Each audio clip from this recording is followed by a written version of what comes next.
Haleluya, puji Tuhan, salam sejahtera bagi kita semua keluarga GPDI Yelsadai Magelang. Kita mengucap syukur kepada Tuhan kembali hari ini kita dapat menikmati kebenaran firman-Nya. Mari terus alami pembaharuan di dalam Tuhan setiap hari dengan 365 hari yang mengubahkan. Dan pembacaan Alkitab kita hari ini terdapat dalam kitab Roma pasalnya yang ketiga. Dan kita akan membaca mulai dari ayat 1 sampai ayatnya yang keempat. Sekali lagi Roma 3 ayat 1 sampai ayat 4. Demikian bunyi firman Tuhan. Jika demikian, apakah kelebihan orang Yahudi dan apakah gunanya sunat? Banyak sekali dan di dalam segala hal. Pertama-tama sebab kepada merekalah dipercayakan firman Allah. Jadi bagaimana?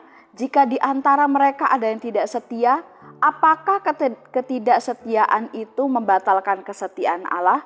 Sekali-kali tidak. Sebaliknya, Allah adalah benar dan semua manusia pembohong seperti ada tertulis, supaya engkau ternyata benar dalam segala firman-Mu dan menang jika engkau dihakimi. Puji Tuhan, Bapak Ibu yang diberkati oleh Tuhan, renungan firman Tuhan hari ini yaitu kelebihan orang Kristen. Nah, hari ini kita akan menerima pesan Tuhan yang luar biasa. Oleh sebab itu mari kembali kita akan bersama-sama mempelajari firman Tuhan, tentunya dengan O, I, dan A. Yang pertama, kita akan mengobservasi perikop yang sudah kita baca atau ayat yang kita sudah baca tadi. Untuk observasi yang pertama yaitu siapa. Dan Bapak Ibu yang diberkati oleh Tuhan, untuk kitab Roma ini sama dengan kitab Ibrani yang sudah pernah kita pelajari beberapa waktu lalu. Bentuk ayatnya atau penulisan ayatnya itu lebih kepada pengajaran, doktrin dan juga penjelasan-penjelasan. Tidak berbentuk kisah atau cerita seperti yang banyak terdapat di kitab 4 kitab Injil Matius, Markus, Lukas, dan Yohanes. Jadi untuk observasi di sini kita akan membahas yaitu siapa yang menulis siapa yang menulis kitab Roma ini. Penulis kitab Roma menurut banyak tafsiran banyak yang kemudian mempelajari bahwa kitab Roma ini ditulis oleh Rasul Paulus. Nah, kalau kita melihat apa inti sebenarnya dari pembahasan perikop yang kita sudah baca yaitu Roma pasal 3 ayat 1 sampai ayatnya yang ke-8. Sebenarnya apa inti pembahasan dari perikop tersebut? Nah, di sini menuliskan salah satu kelebihan yang hanya dimiliki oleh orang Yahudi. Sekalipun bangsa Yahudi dia adalah bangsa yang istimewa, bangsa kesayangan Allah, tetapi ternyata ada juga yang tidak setia kepada Allah di antara mereka. Namun kesetiaan Allah ini tidak pernah berubah walaupun ada orang Yahudi yang tidak setia, tetapi Allah tidak setia itu tidak akan membatalkan kesetiaan Allah. Nah, itulah yang menjadi pembahasan utama dari perikop ini, Roma 3 ayat 1 sampai ayat 8 khususnya. Nah, Bapak Ibu diberkati oleh Tuhan, mengapa sang penulis kemudian membahas hal ini di dalam kitab Roma? Mengapa dia kemudian menuliskan kelebihan Yahudi, kemudian juga ada kesetiaan Allah di dalamnya. Di sini alasannya adalah yaitu karena sang penulis pada saat itu sedang berargumentasi. Pada saat itu dia sedang berdebat dengan orang-orang Yahudi yang ada di Roma pada saat itu. Dan penulis ini menyampaikan hal ini yaitu kelebihan orang Yahudi dan juga ada kesetiaan Allah. Itu sebagai bentuk jawaban dan pembelaan untuk kebenaran ilahi yang harus dibersihkan dari bantahan-bantahan atau penolakan-penolakan yang tidak penting yang mereka terima pada saat itu. Bagaimana ada orang-orang yang kemudian menolak ajaran-ajaran Rasul Paulus, pada Rasul Paulus sudah menjelaskan apa yang benar, tapi ada pihak-pihak yang kemudian membantah. Oleh sebab itu Rasul Paulus memberikan penjelasan hal ini kepada orang-orang yang ada di Roma pada saat itu. Nah, itulah observasi yang bisa kita temukan dari perikop ini. Kemudian selanjutnya interpretasi atau pelajaran apa yang dapat kita terima dari pembahasan perikop ini. Kita akan mendapatkan dua hal yang sangat istimewa, yaitu yang pertama, yaitu orang Kristen yang setia itu punya kelebihan. Jadi ada kelebihan dari orang-orang Kristen atau orang-orang yang percaya kepada Tuhan Yesus. Dalam pasal ini memang membahas bagaimana orang Yahudi punya kelebihan yang hanya benar-benar dimiliki oleh mereka. yaitu kepada merekalah dipercayakan firman Allah. Nah, firman Allah yang dimaksud di sini adalah 10 firman Allah atau 10 hukum Taurat, 10 perintah Tuhan yang diterima oleh Musa dari Allah di Gunung Sinai ya. Kita bisa melihatnya dalam Keluaran pasal yang ke-20. Selain itu mereka juga memiliki, orang Yahudi ini memiliki tradisi sunat ya, di mana tradisi ini sebagai tanda perjanjian dengan Allah, yaitu bangsa Yahudi ini dengan Allah, yang dianggap ini adalah sebuah hal yang sangat istimewa karena langsung berhubungan dengan Allah. Nah, di hadapan bangsa lain, bangsa Yahudi ini menganggap bahwa hanya diri mereka sendiri yang akan diselamatkan. Mereka menganggap bahwa diri mereka sendiri sebagai orang yang satu-satunya akan diselamatkan. Nah, itulah kelebihan-kelebihan yang dimiliki oleh orang Yahudi yang tidak dimiliki oleh bangsa lain. Nah, tetapi ternyata tidak hanya bangsa Yahudi saja yang memiliki kelebihan istimewa. Kita yang adalah orang Kristen yang sungguh percaya Tuhan Yesus juga memiliki kelebihan yang spesial, memiliki kelebihan yang istimewa. Kalau bangsa Yahudi mendapat 10 hukum Taurat dari Allah, maka kita orang Kristen mendapat dan memiliki Tuhan Yesus yang adalah firman Allah yang hidup. Firman Allah yang menjadi manusia sama seperti kita. Dia yang menjadi Tuhan kita, berdiam di tengah-tengah kita. Tuhan Yesus yang kita sembah dan layani adalah firman Allah itu sendiri.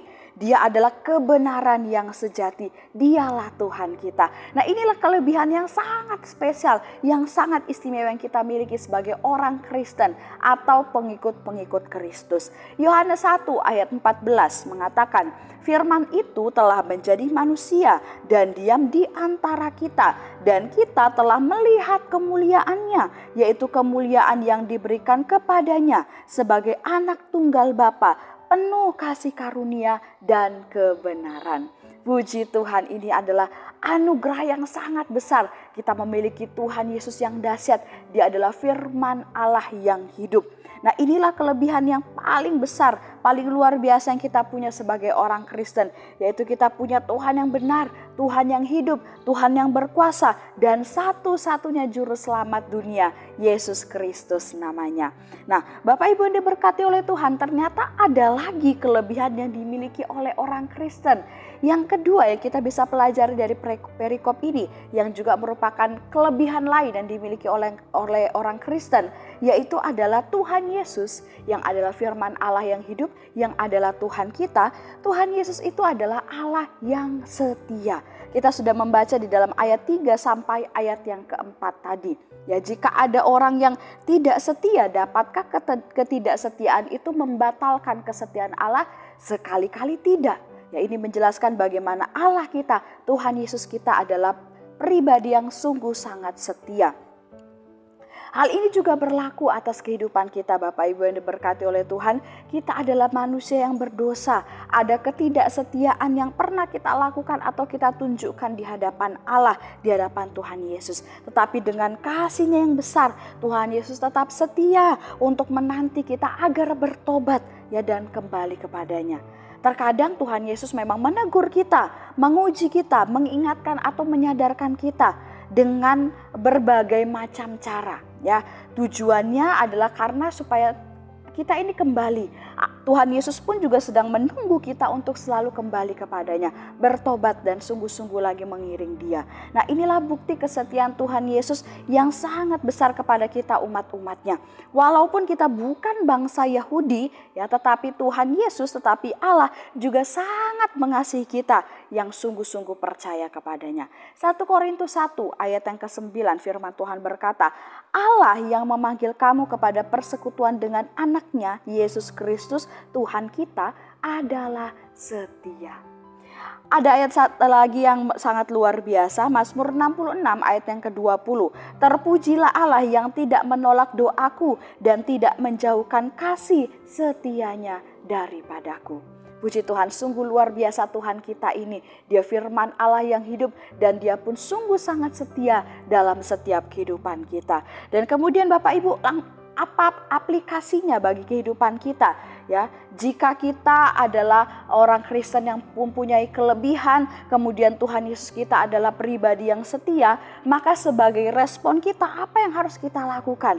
Yang pertama, berusahalah menjadi orang Kristen, pengikut Kristus yang sungguh-sungguh ya kepada Tuhan Yesus sampai selama-lamanya. Benar-benar kita beriman kepada Tuhan Yesus, kita tunjukkan bagaimana kehidupan seorang pengikut Kristus yang berkenan di hadapan Tuhan, yang dapat menjadi berkat bagi sesama. Kemudian dapat kita lakukan adalah hargai, hormati kesetiaan Tuhan kepada kita, dengan kita juga setia mengiring Tuhan, setia melayani Tuhan dan menyenangkan hati Tuhan. Bagaimana caranya? Banyak yang bisa kita lakukan. Kita setia beribadah, kita mau memberi diri kita melayani Tuhan, terlibat di dalam doa, ya dalam puasa. Apalagi dalam minggu-minggu ini kita sedang berdoa bersama-sama, berpuasa bersama-sama. Kita menantikan Roh Kudus bagi setiap kehidupan kita. Mari kita mau bersatu hati, kita hargai kesetiaan Tuhan, dengan kita pun juga setia menantikan Tuhan. Puji Tuhan, Bapak Ibu yang diberkati oleh Tuhan, biarlah renungan firman Tuhan kita pada hari ini dapat menguatkan dan memberkati kita semua. Terima kasih telah mengikuti Renungan 79. Kiranya dapat menjadi kekuatan dan terus meneguhkan iman kita semuanya. Bagi Bapak, Ibu, Saudara-saudari yang ingin didoakan untuk pokok doa tertentu atau ingin menceritakan kesaksian, baik mujizat kesembuhan, pemulihan masalah keluarga, dan lain-lain, dapat disalurkan melalui chat WhatsApp di nomor 0813 2742 0088. Mari kita akan mengakhiri renungan hari ini dengan berdoa. Kami mengucap syukur kepadamu Tuhan Yesus buat anugerah yang kami terima hari ini, yaitu kebenaran firman-Mu yang mengingatkan kami. Sungguh kami berbahagia, sungguh kami bersuka cita menjadi umat-umat-Mu, menjadi orang Kristen, menjadi pengikut-pengikut Kristus yang setia. Karena Tuhan kami adalah Yesus Kristus, firman Allah yang hidup, firman Allah yang menjadi manusia yang tinggal di tengah-tengah kami, yang tinggal di dalam hidup kami. Dan juga Engkau adalah Tuhan kami yang setia. Terima kasih Tuhan, terima kasih Bapa, kami mengucap syukur kami memiliki Allah seperti Engkau. Engkau memberkati setiap jemaat Tuhan yang ada di GPD LSAD Magelang. Biarlah hidup kami semakin hari semakin cinta akan Tuhan, semakin setia melayani Tuhan. Sebab keluarga GPD LSAD Magelang tidak menerima roh perbudakan yang membuat menjadi takut lagi, tetapi kami telah menerima roh yang menjadikan kami anak Allah. Oleh roh itu kami akan berseru, ya Aba, ya Bapa. Roh itu bersaksi bersama-sama dengan roh kami bahwa kami adalah anak-anak Allah. Terima kasih Tuhan, kami mengucap syukur. Kami terima firman-Mu dengan penuh sukacita di dalam nama Yesus. Haleluya. Amin.